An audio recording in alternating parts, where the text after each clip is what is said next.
ल, आज कुरा गरौँ डनिङ क्रुगर प्रभावको बारेमा, छोटकरीमा।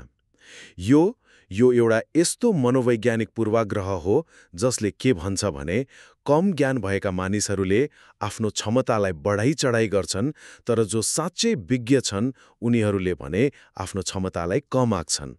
पहिलो कुरा, अज्ञानताले आत्मविश्वास जन्माउँछ। सुन्दा अनौठो लाग्छ होइन?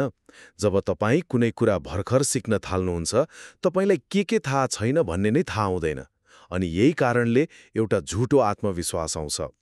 तर जति तपाईँ सिक्दै जानुहुन्छ, विषय कति जटिल रहेछ भन्ने थाहा हुन्छ, अनि तपाईँको आत्मविश्वास वात्तै घट्छ। यसलाई निराशाको घाँटी पनि भन्छन्। निरन्तर अभ्यासपछि मात्रै योग्यता र आत्मविश्वासको स्तर मिल्न आउँछ। दोस्रो कुरा, यो बुद्धिमत्ताको बारेमा होइन, अनुभवको बारेमा हो। धेरैले सोच्छन् कि मूर्ख मान्छेहरू मात्रै आफूलाई चलाक ठान्छन्, तर त्यो पुरै सत्य होइन। यो त अनुभवको कमीको कुरा हो।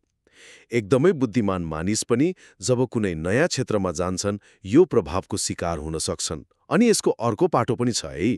विशेषज्ञहरूले चाहिँ आफ्नो सिपलाई कम आकलन गर्छन्, किनभने उनीहरूलाई जुन काम सजिलो लाग्छ त्यो अरूलाई पनि सजिलै लाग्छ भन्ने सोच्छन्। र तेस्रो कुरा, यसको व्यवहारिक महत्त्व पनि ठूलो छ। यो कुरा बुझ्नुभयो भने तपाईँ नयाँ कुरा सिक्दा आउने त्यो बढी आत्मविश्वासबाट जोगिन सक्नुहुन्छ। सोच्नुस् त, कुनै जागिरको अन्तर्वार्तामा एकदमै आत्मविश्वासी देखिने उम्मेद्वार वास्तवमा कम जान्ने हुन सक्छ, जबकि अलि हिचकिचाउने उम्मेद्वारले त्यो क्षेत्रको गहिराई राम्रोसँग बुझेको हुन सक्छ। भनेपछि योग्यता र आत्मविश्वास सधैँ सँगसँगै हिँड्दैनन्, खास गरी जब सिप या त एकदमै कम हुन्छ या त एकदमै धेरै।